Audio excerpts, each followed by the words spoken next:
बिस्मिल्लाह रहमान रहीम। अस्सलाम वालेकुम नाजरीन, मैं हूं नासिर अली तनोली और आप देख रहे हैं CID न्यूज़ अप। नाजरीन, मुख्तलिफ प्रोग्राम हमेशा करते रहते हैं CID न्यूज़ अप के प्लेटफॉर्म से, और आज जो हम special programme CID news up का है, जो हफ्ते में 3 दिन जो है वो आप देख सकेंगे।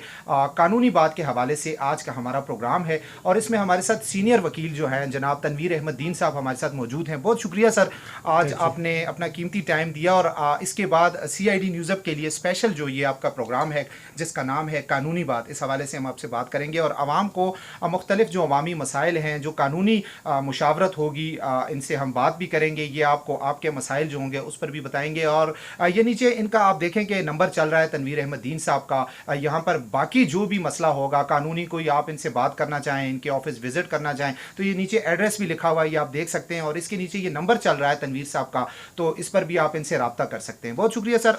हमेशा मानसहरह में बहुत सारे मसाइल होते हैं, हम उस पर प्रोग्राम्स भी करते हैं, चैनल्स के लिए करते हैं, अखबारात के लिए करते हैं, सोशल मीडिया के लिए करते हैं।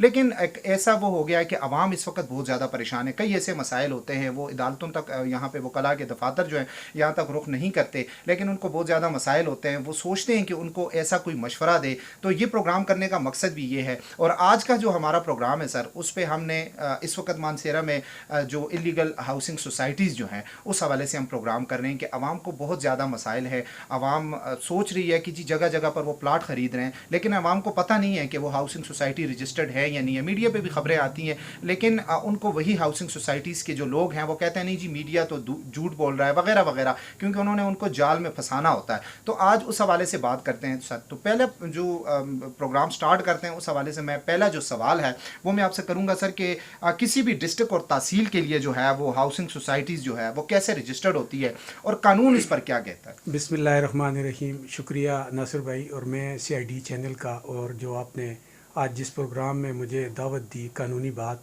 मैं आप सबका और आपकी टीम का शुक्रिया अदा करता हूँ। जो आपने नासिर भाई जिस तरफ तवज्जो दी, या जो क्वेश्चन आपका है कि जो डिस्ट्रिक्ट के अंदर या तहसील के अंदर इलीगल जो हाउसिंग सोसाइटीज़ होती हैं, मैं थोड़ा सा इस पे कानूनी पहलू पे डिस्कशन करूँगा और कानूनी रोशनी डालूँगा। पहली बात यह है जी कि किसी डिस्ट्रिक्ट के अंदर या किसी तहसील के अंदर जब भी कोई हाउसिंग सोसाइटी बनाई जाती है, हाउसिंग सोसाइटी बनाने के लिए उनको कुछ रिक्वायरमेंट या कुछ उनको कानूनी तकाज़े पूरे करने होते हैं। वो कानूनी तकाज़े क्या होते हैं?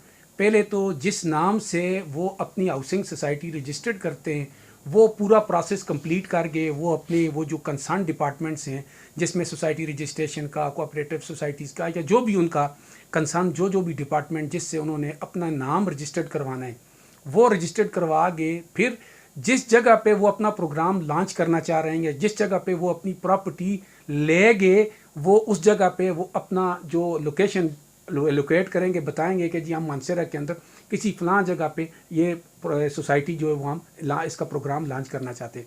अब पहली बात है वो अपना नाम रजिस्टर्ड करवाएंगे। दूसरी बात है कि वो जो हाउसिंग सोसाइटी है क्या वो कंसर्न TMA या कंसर्न जो अथॉरिटीज़ हैं, डिस्ट्रिक्ट गवर्नमेंट है या तहसील म्यूनसिपल एडमिनिस्ट्रेशन है, जो भी उस इलाके का जो हेड जो इदारा जिसके ज़रिए वो सोसाइटी या जो हाउसिंग सोसाइटी रजिस्टर्ड होगी उससे उन्होंने कोई मंजूरी ली है, उससे उन्होंने कोई ऐसे ही कोई NOC ली है, कोई उसकी जो रिक्वायरमेंट थी वो पूरी की है। अगर वो पूरी नहीं की तो वो सोसाइटी हाउसिंग सोसाइटी वो रजिस्टर्ड नहीं होगी, वो इलीगल होगी। वो इलीगल इस सेंस में भी होगी कि हाउसिंग सोसाइटी के लिए रिक्वायरमेंट ये भी है कि जब हाउसिंग सोसाइटी बनाई जाती है, पहली बात है कि रेवेन्यू में वो प्रॉपर्टी उस सोसाइटी के नाम ट्रांसफ़र करनी होती है।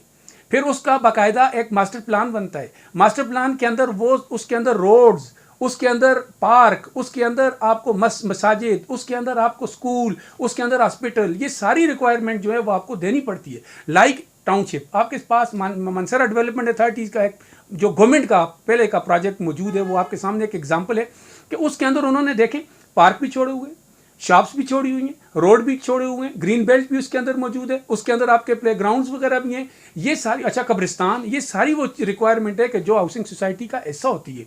अगर वो कंसर्न TMA से इजाज़त नहीं दी गई, वो सिर्फ एक प्लाटिंग है, वो तो प्लाटिंग कर, लेकिन प्लाटिंग भी आप TMA की परमिशन से या कंसर्न जो अथॉरिटीज़ है उसकी परमिशन के बगैर आप नहीं कर सकते। वो इसलिए भी नहीं कर सकते कि जब आप हाउसिंग सोसाइटी रजिस्टर्ड होती है तो हाउसिंग सोसाइटी रजिस्टर्ड होने के बाद उस हाउसिंग सोसाइटी का एक ऑफिस बनता है। उस ऑफिस के अंदर वो प्लाट नंबर अलॉट होते हैं कि ये प्लाट, वहाँ पे इंतकाल नहीं होता,